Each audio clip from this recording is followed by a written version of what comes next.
are not answered through the course of the presentation, I'll jump to and ask them on your behalf. If we've got a bit more to, you've continued painting and pivoting in the pandemic.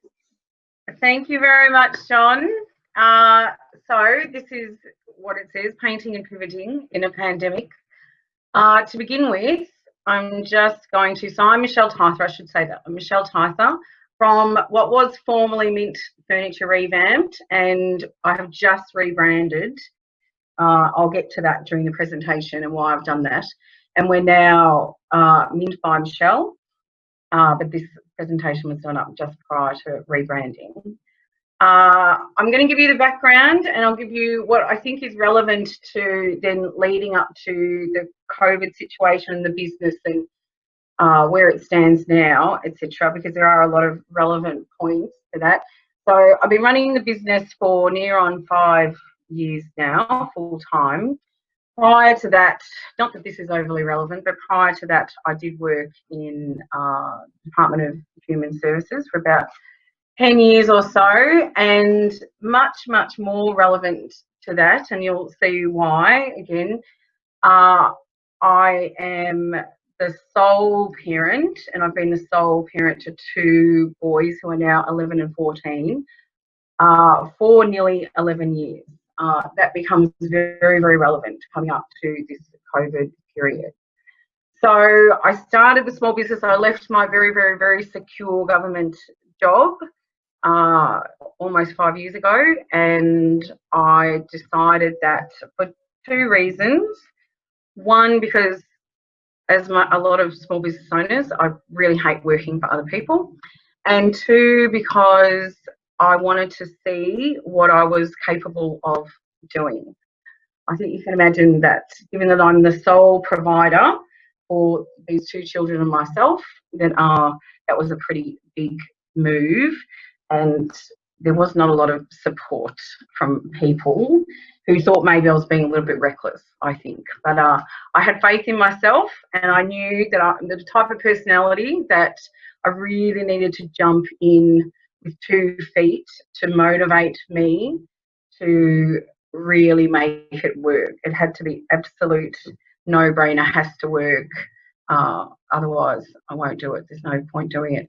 So, so that's me. So that was nearly 5 years ago. The first couple of years in the business, excuse me. Oh, sorry. The first couple of years in the business, I'll just scroll down here, were spent really trying to grow the business locally. So it really started, the first year started refurbishing furniture. So that's essentially how I started, refurbishing furniture and establishing myself more locally as, you know, what has become known as, you know, furniture artistry. So my focus very much was establishing the business locally, and so I spent time at the real grassroots kind of level and through social media, I have to say, but it really was focused at a local level. So first probably down on the Bellarine, so I live on the Bellarine, and then Geelong and into Melbourne, etc., and that became my real base, my customer base was around there. And probably about a year into the business, so I should say it was working from day dot. I was making money from day dot because I had to. So we were living off it and doing okay. And then about a year in, I added, so that was my one income stream. I had one income stream for about a year, which was the furniture. Doing it and selling, and then doing commission work for people. After about a year, I introduced workshops, and I started running workshops for people. That became my second income stream. They were very popular with people, and it really cemented that whole idea of community and that real grassroots thing and bringing people together, etc., which is something I've really been determined to carry through the business and has been a real prominent part of the business to this day. So really trying to push that sense of community and joining. So yeah, the workshops were very successful.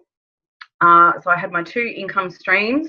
I was at the time in a workshop in Drysdale, and that workshop was quite limited in space. So it gave me enough space that I could run the workshops with some difficulty in moving things around, and I could revamp the furniture, etc. But I didn't have any avenue to open a shop, for example, or to stock product, or which seemed to be the natural evolution of the business at that point.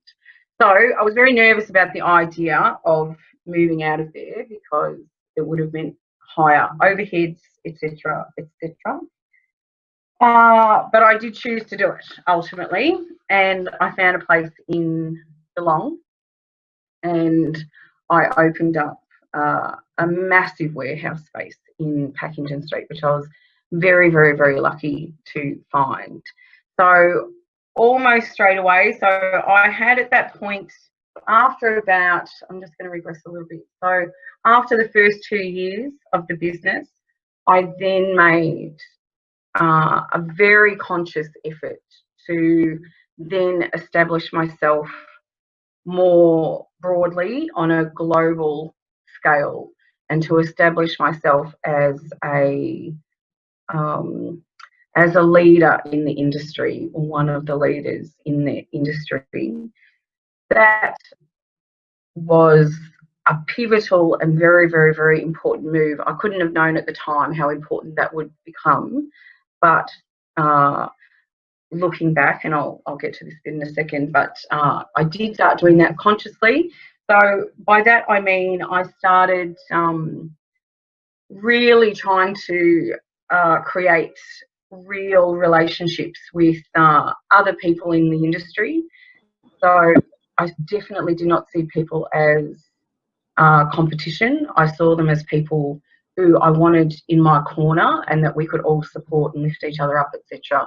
So people all around the world, I did start developing organically very, very good relationships with people, and my name was getting more and more out there as somebody who was well respected in the industry, I think, and who was known then for particular things. So I had the first 2 years essentially by myself, and therefore developed my own style of doing things. I didn't pay much attention to what other people were doing. I did develop my own style, and then when I did sort of present myself into the world, I very quickly became known as somebody who did follow my own path. I always had things custom printed to refurbish furniture, etc. So nothing was ever like anybody else's. And in that respect, I also really nurtured relationships with people like my printer, who is in Geelong, whose relationship with me then becomes quite pivotal, you know, down the track and leading into COVID. So these relationships I have nurtured over the years. My printer, for example, I've been working with for 4 years. He's done all of my work always, custom prints everything for me, and has really bent over backwards for me. So we've had a great relationship. Getting out onto the world stage, obviously, was very intentional, but not disingenuous. So I think that's another thing that I've really tried to drive with my socials, for example. Everything has been very organic. It is all very genuine, and I think that people really feel that for me. That has become super, super important leading into this period. I think at the moment I have about 16,000 people on my socials who follow me and are very engaged. It's a very engaged community of people. That again becomes very, very, very important leading into the COVID. So that's sort of the background. That was the first sort of, 4 years, let's say, of the business. The first 2 years doing that, then I moved, got myself onto the world stage, really, really, really nurtured these relationships with other people in the industry. As I said, that becomes quite pivotal a little bit down the track. when, well, I should say one of the things that I was doing to establish myself that way, and so I think that I was recognised in Australia probably. I had been made already I had started stocking product, paint. I had the resources to be able to, and the room to be able to stock product, paint, all the refurbishing goods, etc., to sell to the public, which of course then became my third income stream. And that was almost overnight became probably about 50% of my income was the product, etc. A lot of it in store and a lot of it after workshops and things. So people would pay their initial amount for workshops, but then the money that they would spend after the workshops was probably, you know, fourfold what they had paid to come. So that was a huge part of my my income. One of the things that I was doing and leading up to, and had been months and months in the work just prior to COVID hitting, was running a masterclass, an Australian masterclass, to again establish myself as the furniture upcycling centre of Australia. And so I invited, who had then become quite good friends of mine, 5 of who I thought were the best furniture artists in Australia, and I invited them down to be part of a weekend workshop. We sold approximately, I think, 40 tickets over the whole weekend, and that was something that had never been done before in Australia, and it was set to go at the very end of March. I think COVID then hit, or we started hearing about it somewhere, you know, mid-March. It started seeming a little bit sort of serious, and there was some doubt as to whether it would be able to run. Fortunately, we were able to run it. However, there were 2 people that did pull out of the workshop who had underlying illnesses, and people were starting already to get very, very nervous. I think we've come to some part now, some place where we feel a little bit, we've not relaxed, but we've certainly got our minds around COVID in itself, and I don't think we're feeling the same fear that we felt in the very beginning. So if you cast your mind back, I think people were very, very nervous at the start. We didn't know what was coming, and we didn't know how it was going to affect us, etc. And so when it did hit, I will just, sorry, I keep forgetting this because I'm talking. I'm just here though. So when it did hit, I felt very nervous. I did feel very, very nervous. So my weekend workshop ran, and on the way home on the Sunday night, so it had been from the Friday night until the Sunday night, it had been non-stop. And on the Sunday night, after I said goodbye to everybody and I was driving home, I remember very vividly mentally calculating the money that was in the bank and how long I could survive with that money, not knowing whether I would have to close the doors or whether there would be any support at all. And I calculated a certain amount of time and went, okay, and, you know, drove home, and we just all sort of waited. It was the next week, I think, that we were put into the first stage of lockdown. Instantly, that meant for me a number of things. So it meant that my workshops were gone, so my workshop income was gone.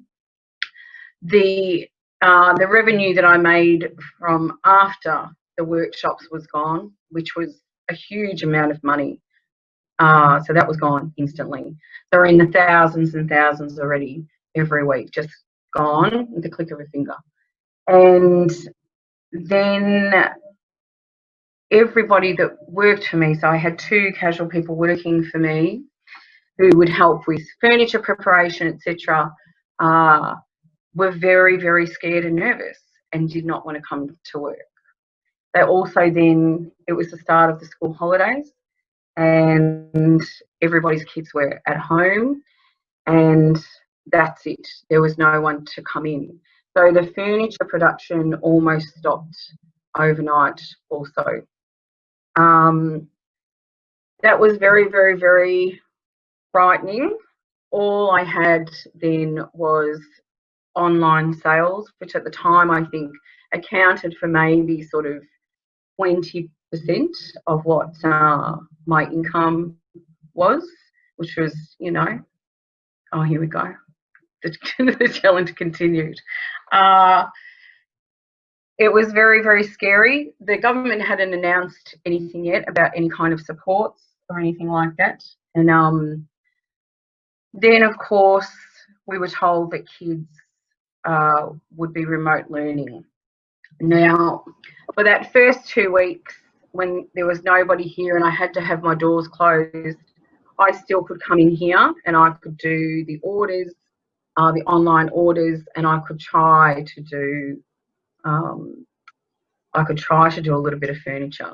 Not being able to do furniture was hugely impactful, not because I couldn't sell it, because that actually is only a small percentage of the money that comes from that. It's because the furniture is the inspiration to the people to buy the product. So the furniture sells the furniture, but it also sells the product. So to not be able to do that meant I had lost that income as well. So my kids suddenly were remote learning, and that meant I couldn't even come to work. My only source of income at that point was the product that I could sell online. That was it. And I had to really start thinking, as I've said there, I had to do something different. This is when it really sort of kicks in.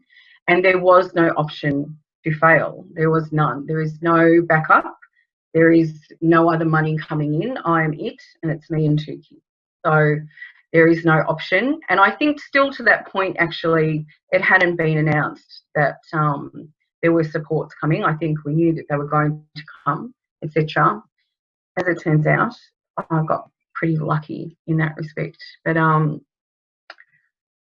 here we go. So I'm just going to leave it here for a second. So given that the furniture was the inspiration, but I was now stuck at home, all I could do was 2 things. So I started thinking about what I did have. I had the ability in the afternoons to come into work with the door closed. We were not so locked down that I couldn't actually come into work and do online orders, so I could still service those. So every afternoon after homeschooling, I would come into work and I would do that. I started doing contactless pickup out the front and advertised that endlessly over my social media channels. And I also started doing home deliveries so that I tried to make it as easy as possible for local people to get their hands on the product, and obviously to keep the income coming in for me. So people really took me up on that, which was great. People were, oh, I think my battery's going to die. I hope not. People were taking me up on that, which was fantastic. And then, of course, I had to think outside the box, and that was I was stuck at home. So I was stuck at home in the mornings until about 3 o'clock in the afternoon. How was I going to inspire people to keep buying paints? So I was thinking about what I did have. So what I did have was this relatively large social media network community of people who were very engaged, and particularly engaged at that point, a lot of them themselves home. I'm going to have to pause and get the charger because I think this is going to, I'm so sorry, one pause.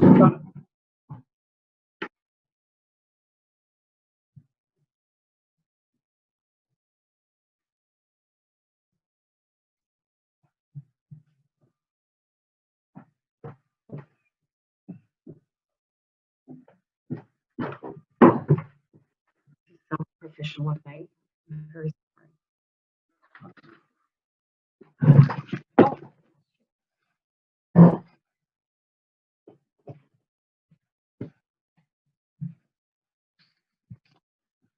Oh, there we go. I'm back again. I'm so sorry. So, where was I? So that's what I had. I was at home. I had that time at home. At my disposal, I have paints, etc. And I need to inspire all the people online. That's what I was thinking. So I started doing my house.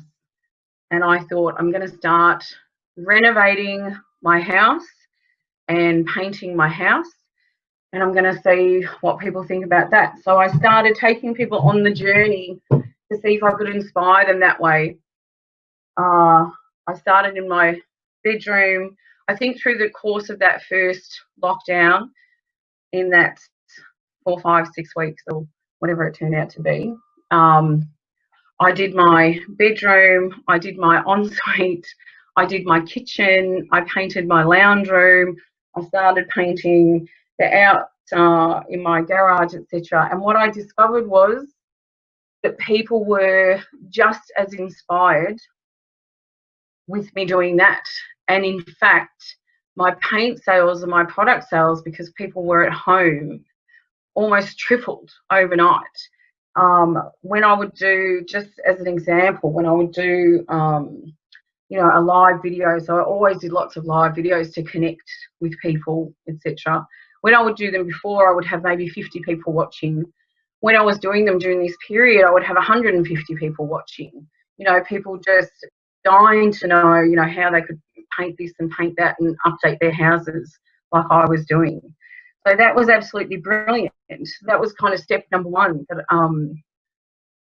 I didn't actually suffer, as it turns out, financially at all. So even though I was worried about the money coming in and what financial assistance was going to be available from the government, as it turned out, I actually was not eligible for anything because my income did not decrease at all during that first lockdown. You know, knock on wood, I was so incredibly lucky. That those things that I had put in place, those things with this organic growth of the social network and, you know, plugging the website, etc., having those things in place enabled me then to transition what I was doing at work to home, and it worked. That was kind of step number one, because then since then it has obviously been it's been a little bit crazy. The kids went back to school for I think 2 weeks, and then we've been locked down again since that, or it's been remote learning since then. It's been very, very, very complicated for me as a mother and a business owner to try to balance those two things. And I think it's probably been about 7 months now since I've had all of my income streams running or bringing in income at the same time. But the next bit is probably the most important bit, I think. So after that initial part where I realised that my business had, through no fault of my own or through no real design, had become a product-based business, an online product-based business. So I started thinking about, which is here, I started thinking about something that I could create myself, create my own product that was easily shipped, that was that I could ship globally, that was not paint, for example, which is very, very, you know, a long period of time to get into the market, etc. And I came up with the idea of creating my own range of decoupage papers. And decoupage papers are, for people who don't know, who are not in this game, they are artistic works, papers that you apply to furniture or other things to furniture, and therefore they turn into artworks, so to speak. So that is what I did. I spoke to my printer, who I had a very good relationship with, and I'd had a lot of experience doing that. As I mentioned prior, I was very known for doing this type of work, so it wasn't really out of left field. When I came out with this range of my own products, this range of decoupage papers, it was very much considered to be just an organic step. I think that people saw it like that, and I was immediately embraced as an expert in that field because I had done those things for years anyway. It has been phenomenally, I will say, successful, and I will just go down here a little bit. You got a. Oh, have I? Okay, yeah. Thank you. I'm just going to skip there because I have done all that bit. So it has become very, very, very successful. The reasons for that are because I had those relationships that I had with the other artists around the world that I had, the leaders in the industry, all of those people have marketed my papers. All of those people, for no other reason than we are friends, have used those papers and marketed them. I have just taken on, he's just signed up officially yesterday, my first brand ambassador. Is one of the top furniture artists in the world. He's now my brand ambassador for that. I have another 2 who have signed up. In the space of 3 months, it's been going for 3 months. In the space of 3 months, I now have 73 stockists around the globe. We're in 16 countries. It has been absolutely crazy. It has meant that my printer, who otherwise was losing work left, right and centre, I've insisted that it continue to be printed here. I'm accounting at the moment for about 50% of his business. He's employing 3 people. I have employed a full-time staff member. I have 3 other casuals and myself. I'm in talks at the moment with, I've been negotiating for about 6 weeks now, with a huge global company to distribute my papers globally, to go into firstly 1,600 shops, different shops, and then who knows after that. It has been, I always feel awful thinking it, but it has been one of the best things that probably ever happened for me and probably ever happened for my business. I think from next week I will have all of my income streams coming back. It'll be the papers and the paints and the online and the workshops and the shops open, and everything will be running at once. And as I said, it'll be the first time in 7 months, and I can't wait for that. But that's about it. It has been a complete pivot to an absolute product-based business and has created almost what has turned out to be a whole other business in itself, and has created opportunities that I never would have thought it. And, you know, best of all the money is here. They are made here. All the money is invested in Geelong. And that's it. That's my talk. That's amazing, Michelle. Thank you very much. Thank you. I mean, I don't know if you can see the messages that are coming in through chat, but I can't. I know, but I mean, there's so many. It's actually quite emotional. They say you got a fantastic story, and they loved the presentation and how you pivoted, fostering your relationships, collaborating. There's not a lot of questions here, just a lot of really great support. So, thank you so much. I'll have to have a read through them. Thank you so much. Even though I ran out in the middle. It's brilliant. It brings tears to my eyes that you've done so well. Thank you. But I mean, I'd like to open the mic for 5 minutes, really.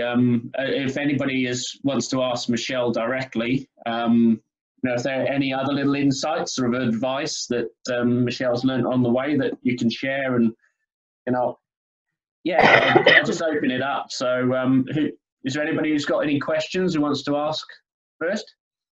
Sure.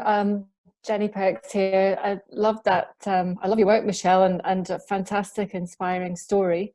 What do you see as next for you? Obviously, your business has changed quite significantly. Where do you see you need to focus? Thank you so much for that. I think, like always, my business has always genuinely grown. Every aspect of the business has genuinely grown completely organically. I don't have any